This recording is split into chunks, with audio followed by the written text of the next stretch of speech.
दोस्तों, कला arts classes के यूट्यूब चैनल पे आप सभी का स्वागत है।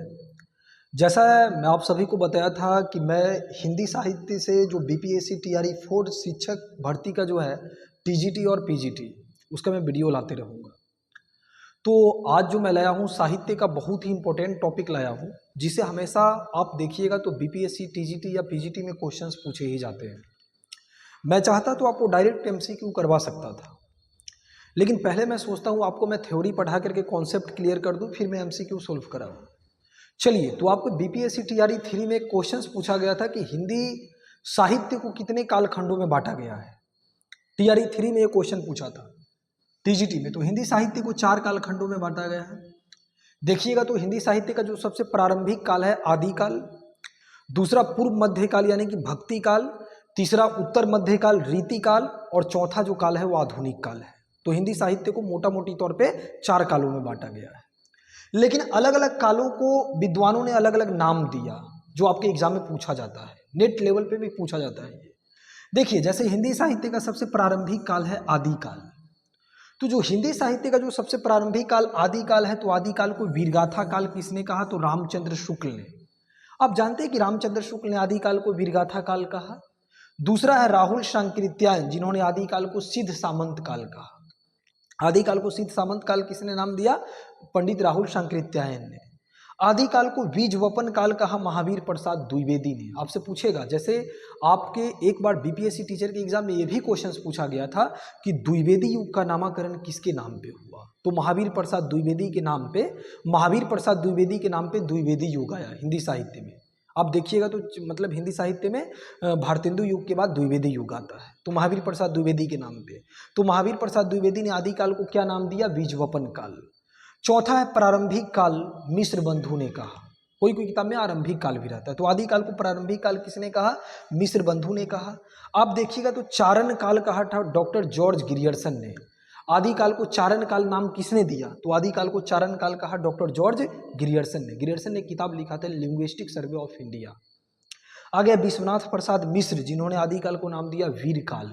आप याद कर सकते हैं, वीर से वीरकाल और वी से विश्वनाथ प्रसाद मिश्र। तो विश्वनाथ प्रसाद मिश्र ने आदिकाल को नाम दिया था वीरकाल। आगे है संक्रमण काल। आदिकाल को हरिश्चंद्र वर्मा और राम खेलावन पांडे ने इसका नाम दिया संक्रमण काल। आदिकाल को आदिकाल नाम देने वाले विद्वान थे आचार्य हजारी प्रसाद द्विवेदी।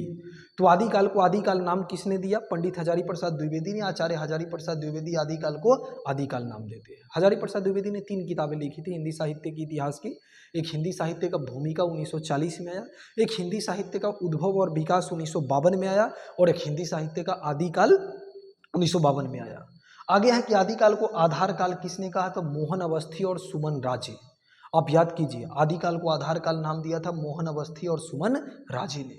आगे आदिकाल को अंधकार काल नाम दिया पृथ्वीनाथ कमल कुलश्रेष्ठ ने। आदिकाल को अंधकार काल नाम दिया। आदिकाल को पुरानी हिंदी का काल कहा चंद्रधर शर्मा गुलेरी ने। आपके एग्जाम में पूछा जाता है कि चंद्रधर शर्मा गुलेरी ने पुरानी हिंदी का नामकरण किया। पुरानी हिंदी नाम किसने दिया? तो पंडित चंद्रधर शर्मा गुलेरी ने। और आदिकाल को पुरानी हिंदी का काल कहते हैं चंद्रधर शर्मा गुलेरी। आप याद कीजिए, चंद्रधर शर्मा गुलेरी का 3 कहानी बड़ा फेमस था। एक उसने कहा था कहानी, एक बुद्धू का कांटा, और एक सुखमय जीवन। मैं आपको बताऊंगा। देखिए, आदिकाल को अपभ्रंश काल कहा डॉक्टर बच्चन सिंह ने और धीरेन्द्र वर्मा ने। तो आदिकाल को अपभ्रंश युग किसने कहा? अपभ्रंश काल बच्चन सिंह और धीरेन्द्र वर्मा ने।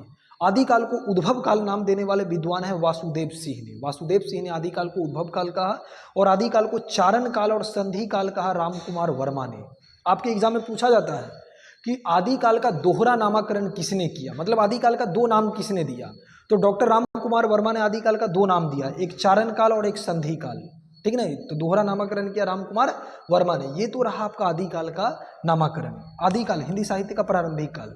फिर अब दूसरा काल में आ जाइए, भक्ति काल आता है हिंदी साहित्य में। 14वीं से लेकर 17वीं सदी तक भक्ति काल है। भक्ति काल को हिंदी साहित्य का स्वर्ण काल कहा था डॉक्टर जॉर्ज ग्रियर्सन ने। भक्ति काल को हिंदी साहित्य का स्वर्ण युग किसने कहा? ग्रियर्सन ने कहा। और भक्ति काल को पूर्व मध्य काल कहा शुक्ल जी ने, रामचंद्र शुक्ल ने। देखिए, अब तीसरा जो हिंदी साहित्य का काल है वो है रीतिकाल। रीतिकाल का समय आपको 17वीं सदी से लेकर 19वीं सदी तक आता है। तो रीतिकाल का जो संबंध, तो रीतिकाल का जो नाम जो किया रीति काव्य किसने कहा, तो ग्रियर्सन ने कहा। रीतिकाल को रीति काव्य डॉक्टर जॉर्ज ग्रियर्सन ने कहा। अलंकृत काल कहा मिश्र बंधु ने, क्योंकि रीतिकाल में अलंकार वगैरह की ज्यादा प्रधानता थी, केशव अलंकारवादी आचार्य थे। अलंकृत काल कहा मिश्र बंधु ने। और आदि रीतिकाल को श्रृंगार काल कहने वाले विद्वान थे विश्वनाथ प्रसाद मिश्र। विश्वनाथ प्रसाद मिश्र ने रीतिकाल को श्रृंगार काल कहा। रीतिकाल को रीतिकाल कहा था रामचंद्र शुक्ल ने। अगर पूछे कि रीतिकाल को रीतिकाल डॉक्टर रामचंद्र शुक्ल ने कहा। और रीतिकाल को अंधकार काल कहा था त्रिलोचन ने। किसने कहा, त्रिलोचन ने रीतिकाल को अंधकार काल कहा। तो ये तो रीतिकाल का नामकरण हुआ। रीति काव्य ग्रियर्सन ने कहा। अलंकृत काल मिश्र बंधु ने अलंकृत काल कहा। श्रृंगार काल विश्वनाथ प्रसाद मिश्र ने कहा। रीतिकाल रामचंद्र शुक्ल ने कहा। और रीतिकाल को अंधकार काल किसने कहा, त्रिलोचन ने कहा। आगे देखिए हिंदी साहित्य का जो अंतिम काल है आधुनिक काल। आधुनिक काल को गध काल कहा था रामचंद्र शुक्ल ने। यह सवाल पूछा भी जाता है एग्जाम में, कई बार पूछा गया है कि आधुनिक काल को गध काल किसने कहा, तो आचार्य रामचंद्र शुक्ल ने आधुनिक काल को गध काल कहा। और आधुनिक काल को वर्तमान काल किसने कहा, तो मिश्र बंधु ने आधुनिक काल को वर्तमान काल कहा। ये रहा हिंदी साहित्य का चार काल का नामकरण। इससे आप देखिएगा तो अक्सर तौर पे टीजीटी पीजीटी में तो धड़ल्ले से क्वेश्चन पूछेगा, अक्सर तौर पे पूछा जाता है। मेरी कहना यह है कि आप इसको पहले एक बार नोट कर लीजिए, कॉपी में नोट आउट कर लीजिए, इसको एक बार रिवीजन कीजिए और फिर देखिए किसी भी क्वेश्चंस को बना करके 100% आपका पूरा क्वेश्चंस बनेगा। जी धन्यवाद। आप अपना फीडबैक देते रहिएगा, जैसा लगेगा मैं इसी हिसाब से लिटरेचर का वीडियो लेकर के आते रहूँगा। मैं टू टू पॉइंट बात करूँगा, ठीक है।